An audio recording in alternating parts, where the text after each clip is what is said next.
최근 일본에서는 눈꼴 시려운 자화자찬의 분위기가 이어지고 있습니다. 전 세계가 오미크론으로 홍역을 앓고 있는 가운데 일본에서만 이상하게도 확진자 수가 급감했기 때문입니다. 하루 3만 명에 육박하던 확진자가 발생하며 국제적으로 대망신을 당한 일본은 12월 중순까지 120여 명의 신규 확진자 수를 자랑스럽게 여겼고, 유전적 문화적 요인에서 일본에서만 확진자가 급감한 비결을 알아보자 라며 흥분을 감추지 못했는데요.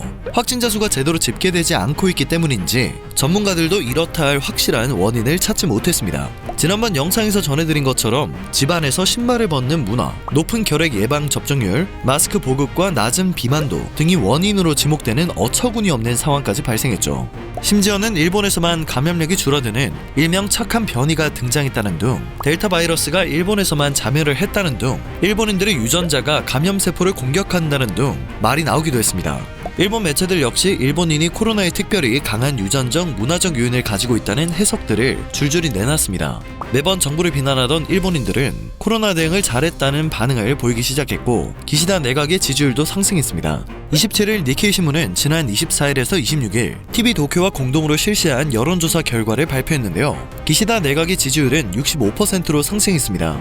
코로나 확진자가 줄어들었다는 관련 기사에서는 우리들의 노력이 만들어낸 기적은 영원히 이어진다. 한국은 일본이 지닌 특별한 유전자를 부러워하고 있다. 전 세계가 일본의 상황을 주목하고 있다라는 자의식 과잉 반응을 찾아볼 수 있었는데요. 12월 20일 기준 인구 100만 명당 누적 확진자 발생 현황을 보여주고 싶은 심정이었습니다. 100만 명당 누적 확진자 발생 현황에서 한국은 11,022명, 일본은 13,678명, 독일은 81,879명, 미국은 15만 2,311명, 이스라엘은 15만 6,639명, 영국은 16만 7,360명을 기록하고 있습니다. 검사만 제대로 했다면 일본이 압도적 1등을 차지할 수 있었을 것이라는 생각을 지울 수 없었죠. 지난 10월에는 도쿄도가 반년간 4,500명이 넘는 확진자를 발표에 포함시키지 않아 논란이 됐었던 사건이 떠올랐는데요. 밝혀진 바로는 하루에 최대 228명이 집계에 잡히지 않은 날도 있었습니다. 솔직히 일본 데이터가 중국 데이터와 다를 것이 뭔가 싶기도 합니다. 또 일본인들을 제외하고 모두가 의심하는 일본의 확진자 수 급감 배경에는 검사 건수 급감이 존재하고 있기도 합니다. 현재 일본은 의사가 PCR 검사가 꼭 필요하다고 인정한 유증상자만 보건소 무료 PCR 검사를 받을 수 있으며, 자발적인 검사는 1인당 약 20만 원의 비용을 내야 하기 때문이죠. 이와 관련해 미국 시사주간 타임은 일본이 매우 불가사의한 성공 스토리를 만들어냈다는 평가를 내놓기도 했습니다. 그리고 최근 일본 정부가 충격적인 조치를 취하며 지금 일본은 발칵 뒤집혔습니다.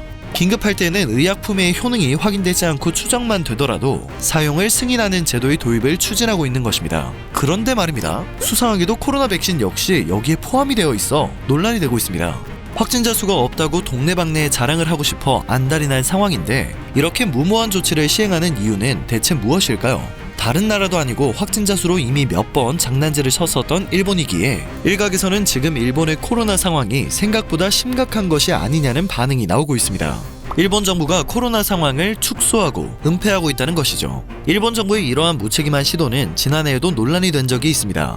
지난해 일본 정부는 야구장에 관중을 채우고 코로나 감염 확산 실험을 실시한 바 있습니다.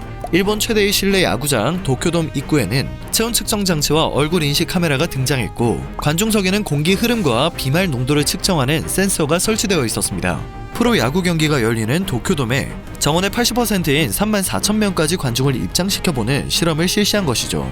실증 실험 책임자는 인터뷰를 통해 마스크의 착용률이 70%라고 하면 마스크를 써주세요라는 경고 메시지를 내보냄으로써 착용률을 높일 것이라는 설명을 사뭇 진지하게 이어가기도 했습니다. 그 전주에는 실외 야구장인 요코하마 스타디움에서 비슷한 실험이 진행되기도 했습니다. 수많은 사람들을 한 곳에 모아두고 마스크 착용률을 체크하며 감염 확산을 실험한 것입니다. 일본 정부는 경기장 내 관중 동선과 비말 확산 상황을 점검해 실제 입장 인원을 어느 정도까지 허용할 수 있을지 판단해 보려고 했습니다.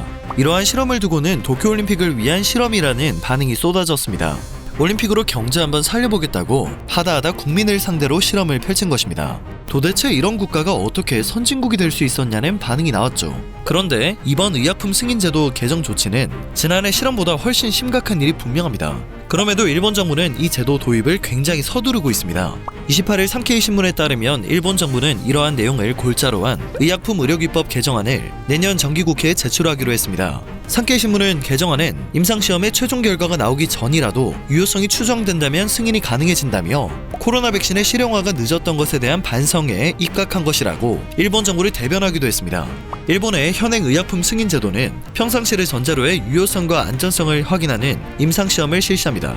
해외 의료당국에서 인정한 의약품 등에 대해서는 심사를 간략화해 조기에 승인하는 특례 승인 제도가 있지만 일본인에 대한 유효성과 안정성을 확인하는 국내 시험을 거쳐야 하죠. 이 때문에 미국과 영국에서 생산된 화이자나 모더나, 아스트라제네카 등 코로나 백신은 특례 승인을 받고도 실용화에는 최대 5개월 정도가 더 소요된 바 있습니다. 긴급 승인이 가능한 대상은 백신이나 전염병 치료약뿐만 아니라 의료약 전반과 의료기기, 재생의료기기 등이 모두 포함됩니다. 뭔가 꿍꿍이가 가득하다는 생각을 지울 수가 없는데요. 일본 정부의 조치에 일본 역시 발칵 뒤집힌 상태입니다. 관련 기사에서 현지 반응을 찾아볼 수 있었는데요. 일본 네티즌들은 긴급할 때이므로 승인 기간을 축소시켜야 할 필요가 있는 것은 당연하지만 좀 더 신중하고 엄격한 계획이 필요한 거 아닌가요? 이런 제도를 도입하려면 유해 사건을 확실히 파악할 수 있는 시스템을 구축하는 것이 먼저다. 실험 결과가 나오기도 전에 승인을 하겠다고? 벌써부터 바이러스보다 의약품으로 인한 부작용이 더 두렵다. 도대체 어떻게 이해해야 이 조치를 이해할 수 있을까? 굳이 시험 완료 전에 승인을 할 필요는 또 무엇일까? 완료가 된 후에 신속한 승인을 이행하는 것이 더 중요합니다. 어쩐지 이번 코로나 관련으로 인해 나는 일본 정부의 여러 가지 조치를 신뢰할 수 없게 되어버렸습니다. 과학에 근거하지 않고 정치적 판단으로 의약품 승인을 받는 것은 너무 심각하다. 급한 것은 알겠지만 안전성을 담보할 수 없는 의약품을 승인하고 국민이 피해를 본다면 누가 어떻게 책임을 질 수 있는지 먼저 대답해라. 아무래도 이번 특례 승인은 납득할 수가 없습니다와 같은 반응을 쏟아내고 있는 상황입니다. 최근 일본 열도 중심부에서 지진이 잇따르고 있는 가운데 전문가들 사이에서 후지산이 폭발할 가능성이 있다는 관측이 나오고 있는데요. 아무래도 완전히 망조가 들어버린 듯 합니다. 일본은 9월 초까지만 하더라도 하루 확진자가 16,000명에서 2만 명대 사이였습니다. 그런데 스가 전 총리가 사임을 발표하고 난 후 며칠 뒤 갑자기 확진자 수는 절반으로 줄어듭니다. 이후 기시다 총리가 자민당 총재로 선출되자 숫자는 또 2,000명대로 떨어졌습니다. 긴급 사태를 끝내고 기시다 총리가 취임하는 날에는 또 500명대로 줄어들었죠. 이 모든 것이 불과 4주 만에 벌어졌습니다. 2만 명에서 500명이 되는데 4주밖에 걸리지 않았다는 것도 말이 안 되지만 더 말이 안 되는 건 방역 조치를 완화했음에도 이런 결과가 나왔다는 점입니다. 하루 확진자 수가 수십 명에 불과하던 싱가포르는 위드 코로나 이후 한 달 만에 확진자 수가 4,000명 수준으로 폭증했었습니다. 백신 접종률이 높았는데도 말이죠. 하지만 일본은 오히려 확진자 수가 비정상적으로 줄어들었습니다. 외신들마저 일본의 현상을 미스터리하다고 평가하거나 불가사의하다고 평가하는 이유입니다. 망한 경제를 더 이상 방치할 수 없어 위드 코로나가 불가피한 상황이었고 비판을 피하기 위해 확진자 수를 감소하고 은폐했다는 의견이 나오는 이유도 조금은 납득이 됩니다. 확진자도 적은데 효능이 확인되지 않은 의약품도 승인을 한다. 곧 심각한 발표가 나오지 않을까 생각이 듭니다. 오늘 전해드릴 소식은 여기까지입니다. 영상이 정보가 되셨다면 그것만으로도 감사드립니다. 늘 새롭고 유익한 뉴스를 전하는 로버튜브 되겠습니다.